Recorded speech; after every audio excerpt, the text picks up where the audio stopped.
1, 2, 3, 4, 5, 6, 7, 8. Okay. Should be the turn.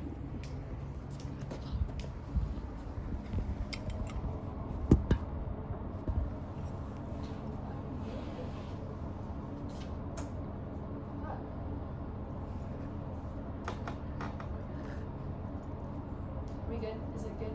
Okay.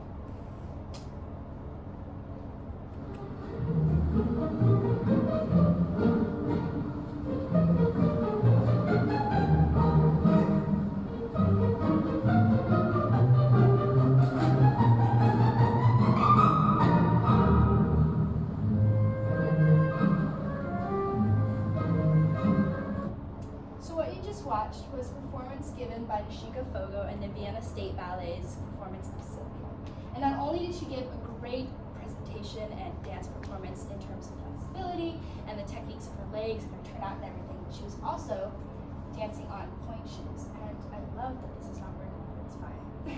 So point is one of the most highly contested forms of ballet, if you're not familiar, where the dancer is not only dancing on the balls of their feet, but the very tips of their toes, which may lead to a lot of toenail breaking, very prevalent for dancers to dance on broken feet, and even has their tendons at more risk to getting basically worsened, whatever. But even with all of these risks and health issues, dancers still, like Nishika, continue to work towards getting onto point. And people still contest that ballerinas are not the same amount of athleticism as some of the other great sports athletes, such as Tom Brady or LeBron James. I personally have been dancing recreationally, ballet, and all of the forms of dance since I was about 5 years old. In addition with other forms of sports that I participated in, namely baseball, basketball, softball, and soccer, I can attest to the fact that ballet is just as intricate, demanding, and dangerous as any of those sports combined. So today in my speech, I'm going to talk about some of the little complexities of ballet and why it is so technical, and then we will go on further to talk about comparisons between dance and other sports. So starting off, ballet has three main pillars to it: strength, technicality, and flexibility. Strength is the top pillar in this list, mainly because without strength, it is impossible for a ballerina to dance on the tips of her toes, to hold a position of their leg at such a graceful position for as long as a choreographer or a director requires. Strength is built in ballerinas at a very young age through very repetitious movements, such as tendus, which is the extension of the leg forward, to the side, backward, and then even pliés, which is a bending of the knee, going down and then coming back up. And this repetition builds strength in the muscles and movement in order for ballerinas to get such a beautiful technique in their movement. Moving on to the next thing is technique. Ballerinas require a lot of technicalities in their movement because in ballet there is a right and there is a wrong. As you can see in the turnout of the young girl on the top left, right, the top corner over there, it is very much centered on the placement of the hips, the turnout of the knees, the position of the feet, and these very technical movements give ballet a very uniformic and just beautiful lines and graceful movements to the dancers. Finally, ballet is very much known for its flexibility. Now, this flexibility is not always can be built upon, as everyone is born with a degree of flexibility and malleability in their body, especially when they are a younger age starting ballet. So not all ballerinas can get such a beautiful bend and curve in their back, or 180 degrees grand jeté as this dancer over there has, which is a limitation of ballet.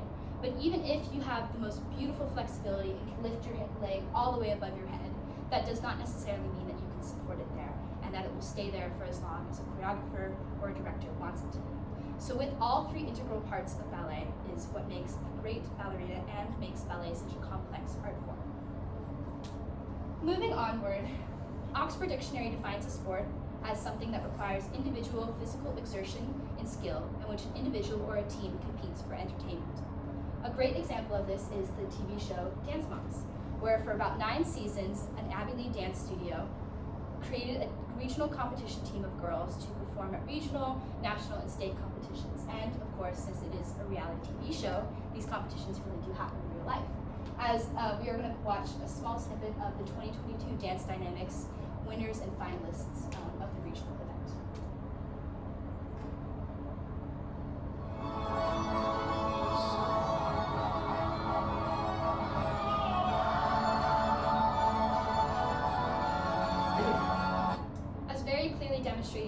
video, it not only takes a tremendous amount of skill on the individual level to be able to perform the types of turns that those dancers were doing, which are called Alistair cones, which requires your leg revoluting around your body at 90 degrees and then pulling backward in to give you the momentum to keep going.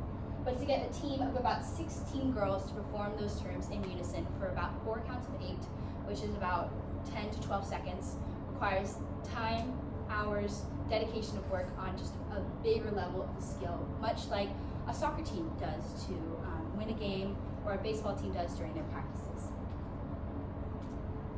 With this amount of exertion and competitiveness, there's also a lot of risk for danger, as we have previously mentioned.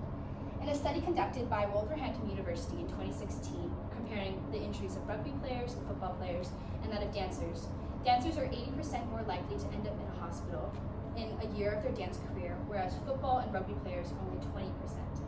In another study conducted by Center for Injury and Research Policy of Nationwide's Children's Hospital Research Institution, in a study conducted for 17 years, ranging ages 3 to 19, about 113,000 children came in with dance-related injuries, mainly in the ankles, the toes, the knees, and sometimes even the arms if they fall out of a turn or out of a jump. So with that, again, very competitive mindset, there's also very much a degree of injury attuned with it as well. Finally, just glazing over everything we talked about the very complex art form of dance, its very technicalness, how flexibility and strength interplay into making such beautiful dancers, and then we talked about the competitive aspect of dance and how the athleticism and abilities of strength are executed on a massive scale. Dance is a beautiful art form that should be compared onto the athleticism abilities, those that hold beautiful dancers such as Mitzi Copeland and many other Gracie Copeland and other dancers such as on the same names as Tom Brady and